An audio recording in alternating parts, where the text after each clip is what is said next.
Hello friends, எல்லாருக்கும் வணக்கம். எல்லோரும் எப்படி இருக்கீங்க? உங்கள் எல்லாருக்கும் என்னுடைய இனிய பொங்கல் திருநாள் நல்வாழ்த்துக்கள். இன்றைக்கி நம்மளோட சேனலில் பொங்கல் ஸ்பெஷல் வீடியோ என்ன பார்க்க போகிறோம் அப்படின்னு பார்த்தீங்கன்னா, பொங்கல் குழம்பு. இந்த குழம்பு பார்த்திங்கன்னா பொங்கல் அன்னைக்கு நாட்டு காய்கள் எல்லாம் சேர்த்து பண்ணுவாங்க. இது வந்து ஒருத்தரும் ஒரு மாதிரி பண்ணுவாங்க. அவங்க இருக்கிற இடம், அவங்களுடைய வழக்கம், இதுக்கேற்ற மாதிரி வித்தியாசமாக பண்ணுவாங்க. இன்றைக்கி நான் எங்கள் வீட்டில் எங்கள் அம்மா எப்படி பண்ணுவாங்களோ அந்த மெத்தடில் உங்களுக்கு செஞ்சு காமிச்சிருக்கேன். வாங்க வீடியோக்குள்ளே போகலாம். கொஞ்சமாக ஒரு சின்ன நெல்லிக்காய் அளவு புளி எடுத்து முதலே தண்ணியில் வந்து ஊற போட்டுக்கோங்க. இதில் வந்து ஒரு 1/4 கிலோ துவரம் பருப்பை நல்லா கழுவி வச்சுருக்கேன். இப்போ இதை வந்து நம்ம இந்த பாத்திரத்தில் போட்டுக்கலாம். நான் வந்து இன்றைக்கி குக்கரில் பண்ணல, நீங்கள் வந்து குக்கரில் பண்ணுறதா இருந்தால் கூட பண்ணிக்கலாம். இது கூடவே ஒரு 20லேருந்து 25 சின்ன வெங்காயம் உரித்து போட்டுக்கோங்க. அடுத்ததாக ஒரு 1/2 டீஸ்பூன் அளவுக்கு சீரகம் போட்டுக்கோங்க. ஒரு 1/4 டீஸ்பூன் மஞ்சள் தூள். இதில் வந்து ஒரு 3 தக்காளி கட் பண்ணி எடுத்து வச்சுருக்கேன். இது கூட போட்டுக்கலாம். அளவுக்கு தண்ணி ஊற்றிக்கோங்க. தண்ணி வந்து கொஞ்சம் நிறையவே ஊற்றிக்கலாம். ஏன்னா வந்து நமக்கு பருப்பு காய் எல்லாமே வேகணும், அதனால் கொஞ்சம் நிறையாவே ஊற்றிக்கோங்க. இப்போ வந்து அடுப்பை ஆன் பண்ணிவிட்டு இதை வந்து நம்ம வேக விட்டுறலாம். இப்போ இது வந்து நல்லா வேகட்டும். இது வேகிறதுக்குள்ளே இதுக்கு தேவையான காய்கள் எல்லாம் நம்ம வந்து கட் பண்ணி எடுத்துகிட்டு வந்துடலாம். இங்கே பார்த்திங்கன்னா பொங்கல் குழம்பு பண்ணுறதுக்கு தேவையான காய்கள் எல்லாம் நான் வந்து எடுத்து வச்சுருக்கேன். இதில் வந்து நான் ஒரு 21 வகையான நாட்டு காய்கள் வச்சுருக்கேன்.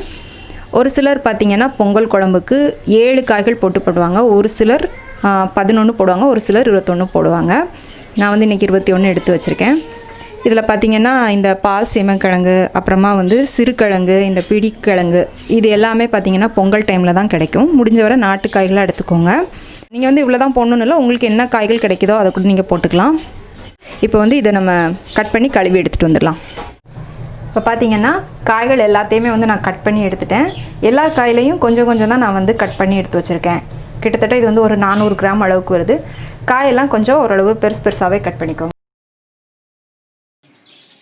இப்போ பார்த்திங்கன்னா பருப்பு நல்லா வெந்துருச்சு. நல்லா வெந்து நல்லா கொதிக்குது. இப்போ இதில் நம்ம கட் பண்ணி வச்சுருக்கிற காய்களை வந்து இதில் போட்டுக்கலாம்.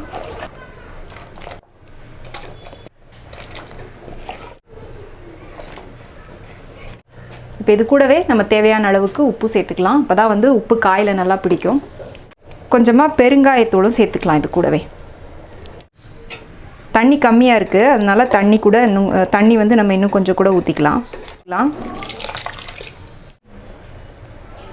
காரத்துக்கு கூட 2 பச்சை மிளகாய் போட்டுக்கலாம். பச்சை மிளகாய் வந்து நான் 2 போட்டிருக்கேன். உங்களுக்கு வந்து காரம் எவ்வளோ தேவையோ அதுக்கேற்ற மாதிரி நீங்கள் வந்து போட்டுக்கோங்க. இப்போ இது வந்து நல்லா கொதித்து கொஞ்சம் இந்த காயெல்லாம் ஒரு பாதி அளவு வேகட்டும். வெந்ததுக்கப்புறமா நம்ம வந்து இதுக்கு தேவையான மசாலாலாம் நம்ம சேர்த்துக்கலாம்.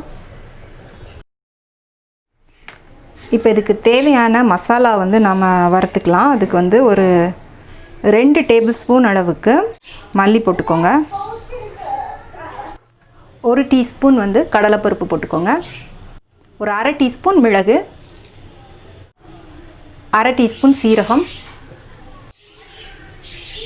வெந்தயம் ஒரு 1/4 டீஸ்பூன் போட்டுக்கோங்க. இது கூடவே வந்து ஒரு 5 காஞ்ச மிளகாய் மட்டும் நான் போட்டிருக்கேன். ஏன்னா இது கூட வந்து நான் சாம்பார் மசாலாவும் சேர்ப்பேன், அதனால் வந்து காரம் இப்போ இதில் நான் கம்மியாக தான் போட்டிருக்கேன். இப்போ இது எல்லாத்தையும் கொஞ்சம் நல்லா வாசனை வர அளவுக்கு வறுத்துக்கலாம்.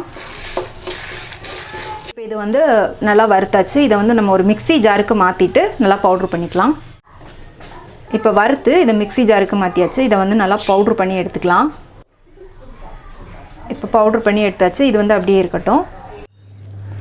இப்போ பார்த்திங்கன்னா இது நல்லா கொதிச்சு காயெல்லாம் கொஞ்சம் ஒரு பாதி அளவு வெந்துருச்சு. இப்போ வந்து நம்ம வறுத்து பவுட்ரு பண்ண அந்த மசாலா வந்து இதோட போட்டுக்கலாம். கூடவே ஒரு டேபிள் ஸ்பூன் அளவுக்கு சாம்பார் மசாலாவும் போட்டுக்கலாம்.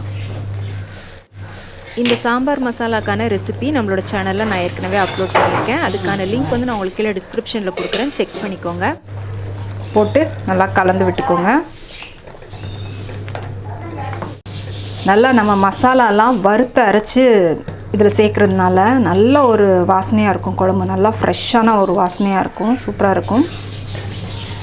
நம்ம எதுக்காக சாம்பார் மசாலா சேர்க்குறோம் அப்படின்னு பார்த்திங்கன்னா, அந்த கலரு, கன்சிஸ்டன்சி இதெல்லாம் வந்து 1 டேபிள் ஸ்பூன் சாம்பார் மசாலா நம்ம சேர்த்தா தான் வந்து நல்லா கிடைக்கும்.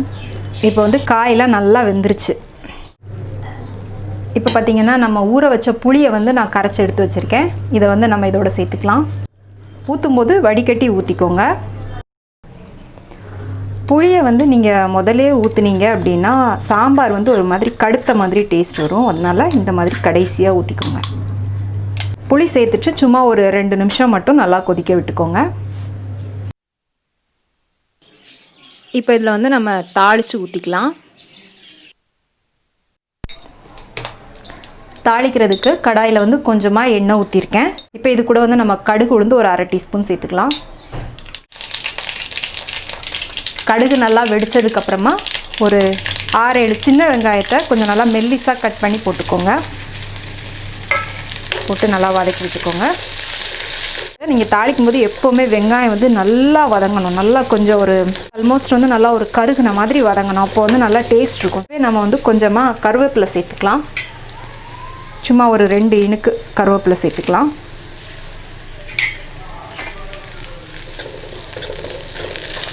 இப்போ பார்த்திங்கன்னா வெங்காயம் நல்லா வதங்கிடுச்சு. இந்த அளவுக்கு வந்து நல்லா வதங்கணும். வதங்கினா தான் டேஸ்ட் நல்லாயிருக்கும்.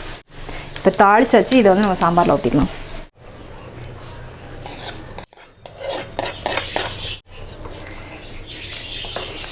ஊற்றியாச்சு.